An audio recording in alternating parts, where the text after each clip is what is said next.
Luiz, tudo bom com você? Tudo bom, querido, e você? Tudo tranquilo? Tudo certo também, Zanin.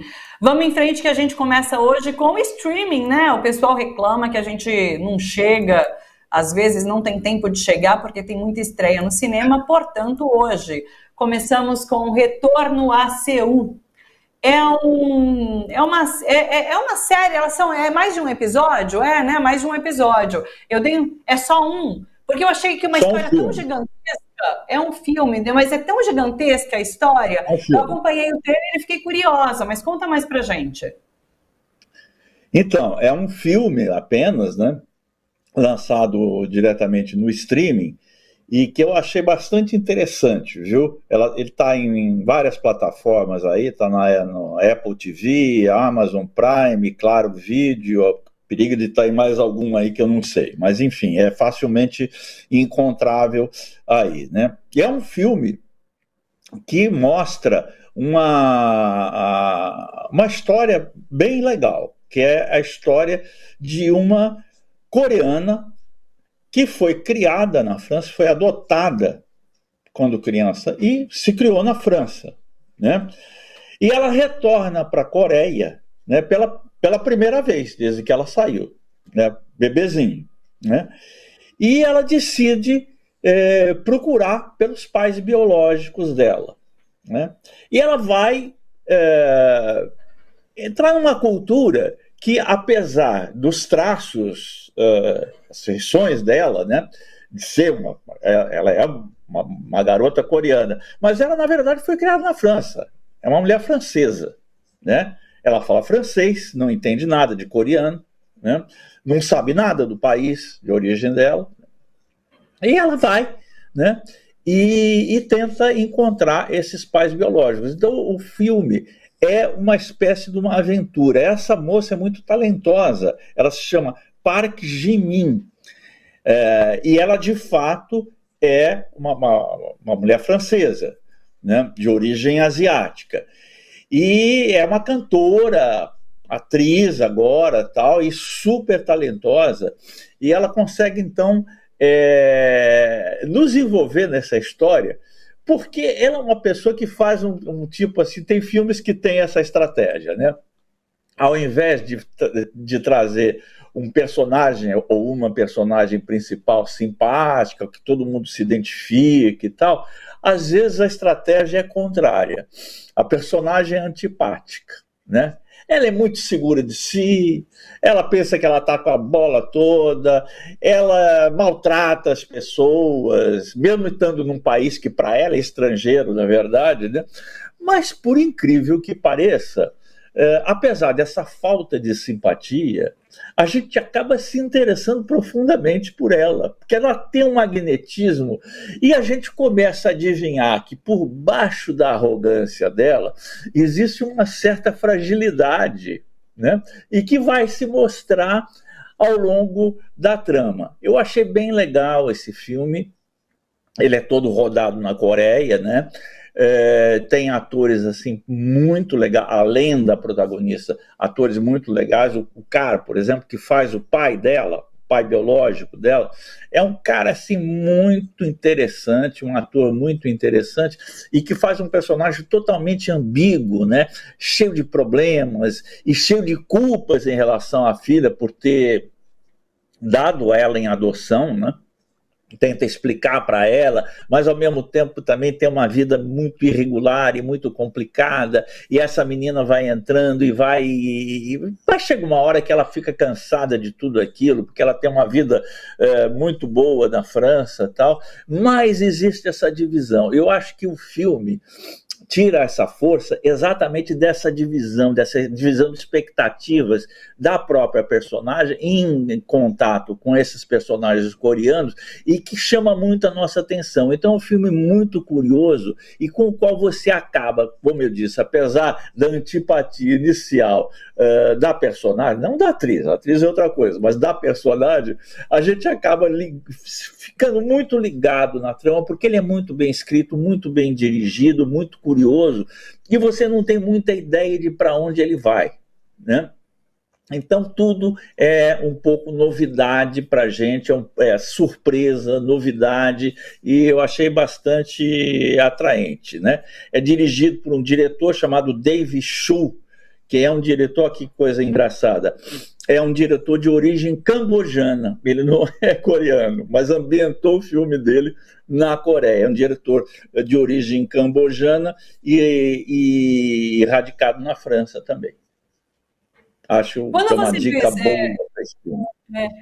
Quando você fala sobre a personagem, né, que apesar de antipática, você acaba se apaixonando e quer saber mais sobre ela, é mérito de quem? É mérito da personagem, de um roteiro bem escrito ou da própria atriz?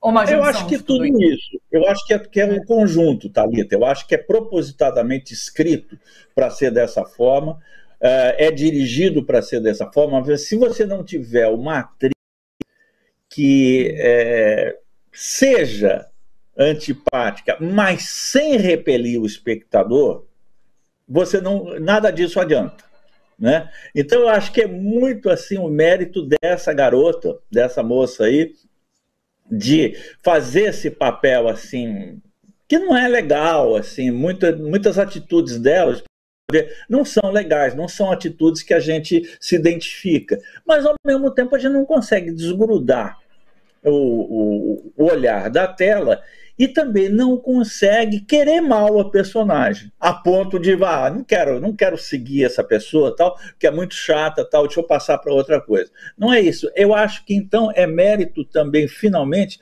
da atriz de manter essa ambiguidade da personagem, né? A gente sempre tem algo escondido aí, tem algo que ela está dizendo uma coisa desse jeito, mas nem sempre o que se diz expressa exatamente o que a pessoa está sentindo. E a gente intui isso pela interpretação dela, né? Muito legal isso.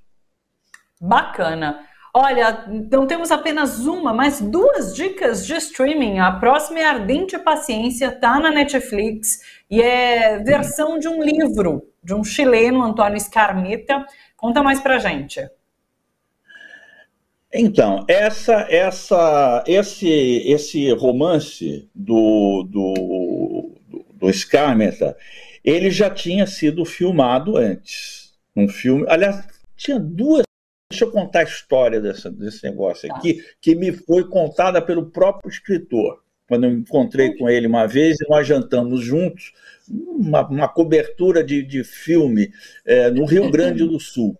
E nós estávamos no mesmo hotel, aí combinamos um jantar, jantamos e tomamos um bom vinho chileno, para acrescentar, e ele contou uma coisa que eu não sabia. Eu sabia que ele era autor de um livro que tinha virado um filme famoso, chamado O Carteiro e o Poeta. Mas eu não sabia que ele próprio havia dirigido, havia transformado em filme o próprio romance dele, antes, né?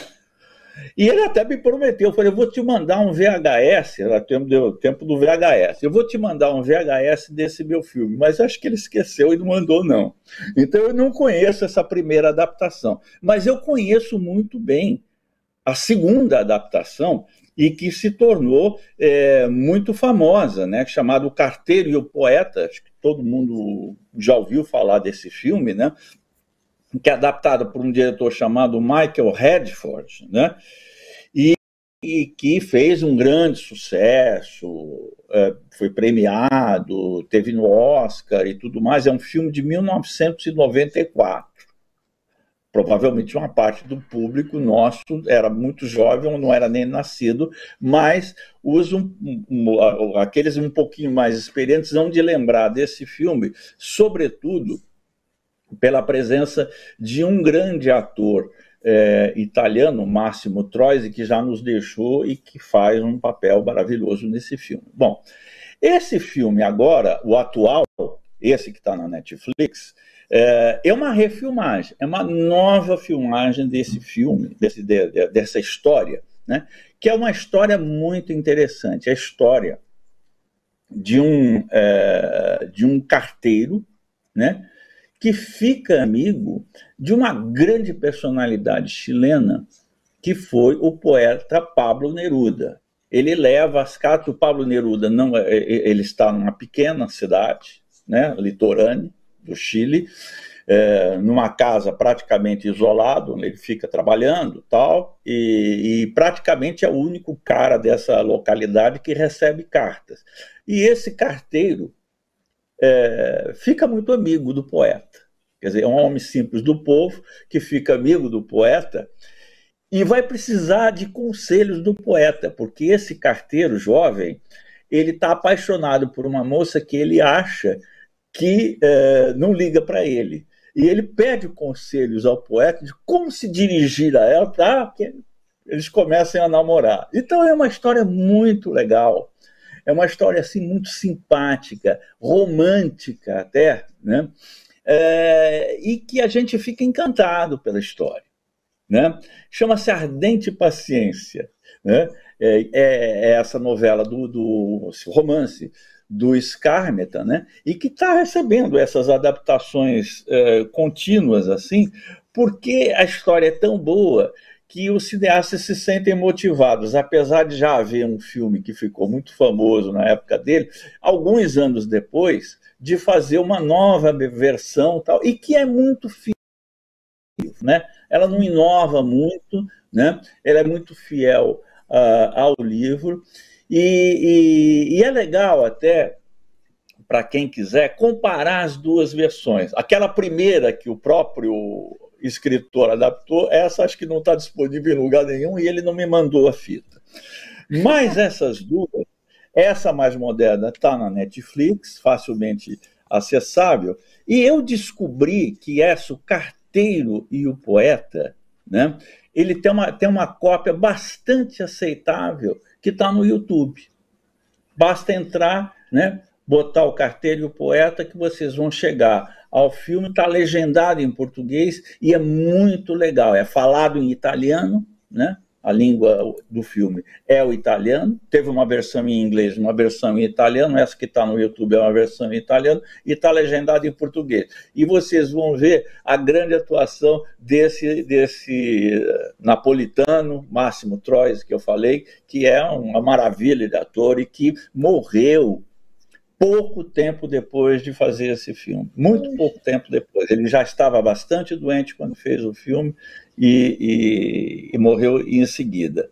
Então, vejam a versão contemporânea, vejam a versão mais antiga, não é tão antiga assim, de 1994, comparem e vocês vão ter uma lindíssima história de amor, de poesia, de ironia, de alegria de viver.